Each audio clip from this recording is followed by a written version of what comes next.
Good morning student. आज की class में आपसे बच्चों का स्वागत है। आज हम खाद्य उत्पादन में वृद्धि की कार्य नीति के अंतर्गत हम लोग ऊतक संवर्धन के बारे में अध्ययन करेंगे। ऊतक संवर्धन जो है ना एक प्रायोगिक विधि होती है जिसके अंतर्गत मतलब क्या किया जाता है, जिसमें से मतलब क्या करते हैं कि अलग की गई जो कोशिका या आपका ऊतक जो होता है अथवा अंग है, जैसे आपका परागकण है, परागकोश है, भ्रूण है, भ्रूणिका है,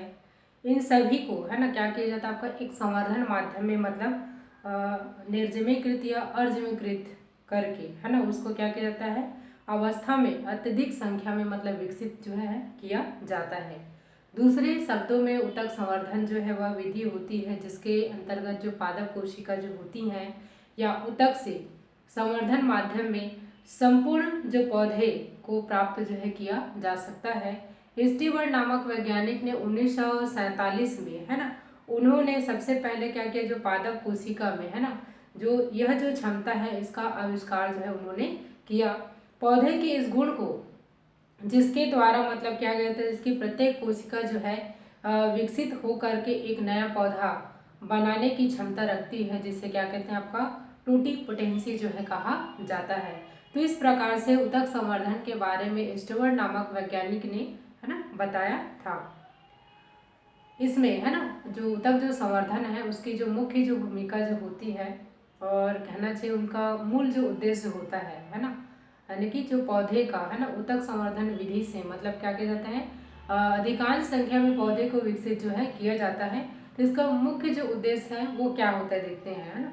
जैसे कि आप लोग देखे होंगे कि कई ऐसे पौधे होते हैं जिसमें बीज का निर्माण जो है नहीं होता है, तो ऐसे पौधे के लिए है ना हम ऊतक संवर्धन के माध्यम से हम हजारों पौधे का निर्माण जो है कर सकते हैं। इसके अलावा रोगों मतलब जैसे रोग ग्रसित बहुत सारे पौधे जो हैं उत्पन्न होते हैं, तो इससे मतलब इसकी संभावना जो है कम होती है या रोग विमुक्त जो पौधे का निर्माण जो आसानी से कर सकते हैं। प्रजनन जो चक्र जो होता है ना, जैसे आपका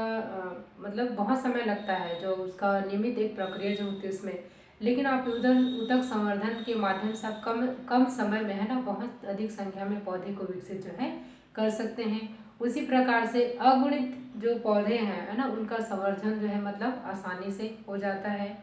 और आपका जो ट्रांसजेनिक जो पौधे जो होते हैं है ना उनके संवर्धन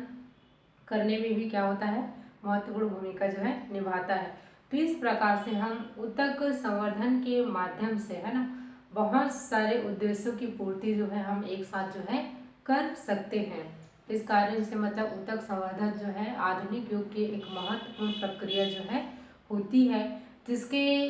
प्रयोग से मतलब कम समय में है ना ऊतकों के माध्यम से आप हजारों पौधों का निर्माण जो है आसानी से कर सकते हैं। आइए हम ऊतक संवर्धन के है ना मतलब चरण के बारे में अध्ययन करते हैं कि ऊतक संवर्धन जो है ना कितने चरणों में यह जो है पूर्ण होता है या इसकी क्रिया विधि जो है किस प्रकार से होती है। तो इससे पूर्व हम समझते हैं कि ऊतक संवर्धन के है ना मूल आवश्यकताओं के बारे में है ना, यानी कि ऊतक संवर्धन के लिए मतलब क्या होता है, एक कहना चाहिए एक सामान्य चर्चा है इसमें कि एक प्रयोगशाला की आवश्यकता होती है। इसके अलावा है ना इसमें क्या होता है बहुत सारे जो आपका आवश्यक सामग्री है ना प्रयोगशाला करते समय क्या होता है बहुत सारे इंस्ट्रूमेंट की आवश्यकता होती है। तो इन सब चीज़ों की आवश्यकता जो है होती है और इनके प्रयोग से हम क्या कर सकते हैं ऊतक संवर्धन तकनीक के माध्यम से हम कम समय में बहुत सारे पौधों का विकास जो है कर सकते हैं या उत्पन्न जो है कर सकते हैं।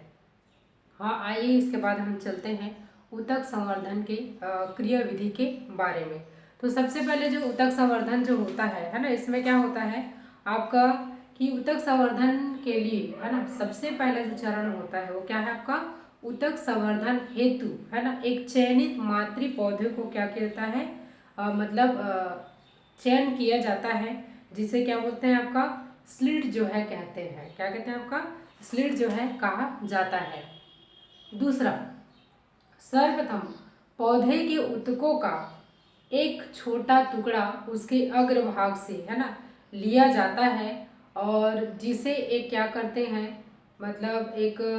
जेली माध्यम में या फिर एक संवर्धन माध्यम में उसे रखा जाता है और उस संवर्धन जो माध्यम में, है ना, पौधे के लिए जो आवश्यक तत्व होते हैं, है ना, वो तत्व और जो हार्मोन जो होते हैं पहले से उस जेली माध्यम में उपस्थित होते हैं। तीसरा, हार्मोन पौधे के ऊतकों में, है ना, कम समय में क्या करते हैं, आपका जो कोशिकाओं को तेजी से विभाजित करते हैं, जो कोशिकाओं का निर्माण, है ना, जो कोशिकाओं के निर्माण जो है करते हैं, जिसे, है ना, तो एक मतलब विशिष्ट संरचना का निर्माण जो है होता है, जिसे क्या कहते हैं, आपका कैलस जो है कहा जाता है। नेक्स्ट है, फिर कैलस को क्या करते हैं, एक अन्य जो जेली माध्यम होता है उसमें उसको स्थानांतरित किया जाता है, जिसमें उपयुक्त प्लांट में, है ना, क्या कहते हैं, आपका हार्मोन जो है उपस्थित होते हैं, जिससे कैलस जो है ना, कैलस में, है ना, सबसे पहले क्या होता है, आपका जड़ें जो है क्या होती है, विकसित होने लगती हैं और कैलस को एक अन्य माध्यम में, है ना, क्या किया जाता है, फिर से पुनः क्या किया जाता है, एक अन्य माध्यम में मतलब रखा जाता है और जो क्या करता है, पौधे के तने के विकास को क्या करता है, प्रोत्साहित करता है। तो कहने का तात्पर्य यहाँ पर क्या है, जो कैलस जो होता है उसको क्या किया जाता है, एक अच्छे संवर्धित माध्यम में, जेली माध्यम में मतलब रखा जाता है, जिससे जड़ और तना जो है विकसित जो है होने लगते हैं या उनको क्या करते हैं, प्रोत्साहित जो है करते हैं। हमारा अगला पॉइंट है कि जब, है ना, कैलस में क्या होता है, आपका जड़ और तना जो है ना, विकसित हो जाता है या जड़ या तने में तने युक्त हो जाते हैं, तो कैलस को क्या करते हैं, एक छोटे जो प्लांट जो होता है ना, उसमें क्या किया जाता है, आपको एक अलग रूप में उसको क्या कहता है, मतलब अलग कर लिया, जो छोटे छोटे पार्ट्स में मतलब उसको क्या कहता है, अलग किया जाता है, जिससे क्या होता है, आपका मूल पौधे जो है विकसित हो जाते हैं। यानी कि कैलस मतलब कैलस से क्या करते हैं, आपका जो भी मतलब संरचना है, यानी कि जड़ है या तना जो विकसित होता है उसको क्या कर लेते हैं, आपका जो उसको अलग कर लिया जाता है, जिससे बाद में क्या होता है, छोटे छोटे उसमें से मूल पौधे जो है विकसित जो है होने लगते हैं। तो इस प्रकार से मतलब उत्पादित जो प्लांटलेट होता है ना, उसको क्या करते हैं, आपका मिट्टी में प्रत्यारोपित किया जाता है ना, जो कटिंग किया गया जो भाग जो होता है उसे ही अलग से मतलब उसको क्या कहते हैं, मिट्टी में रोपित किया जाता है और वह जो पौधा जो होता है वो विकसित होकर के एक मतलब स्वस्थ पौधे का क्या करता है, निर्माण जो है करता है, जिससे हम उत्पादन क्षमता में वृद्धि जो है आसानी से कर सकते हैं और उसे ये जो है मतलब आर्थिक दृष्टि से भी मतलब क्या होता है, लाभप्रद जो है होता है। उत्तक संवर्धन के अब कुछ महत्व के बारे में समझते हैं कि उत्तक संवर्धन जो है ना, हमारे लिए क्यों आवश्यक है या फिर हम मतलब हमारे जीवन में क्या महत्वपूर्ण भूमिका जो है निभाता है। तो उत्तक संवर्धन द्वारा क्या कर सकते हैं, हम अपनी समय का बचत जो है कर सकते हैं और कम समय में हम हजारों पौधों को विकसित जो है कर सकते हैं। उसी प्रकार से दूसरा,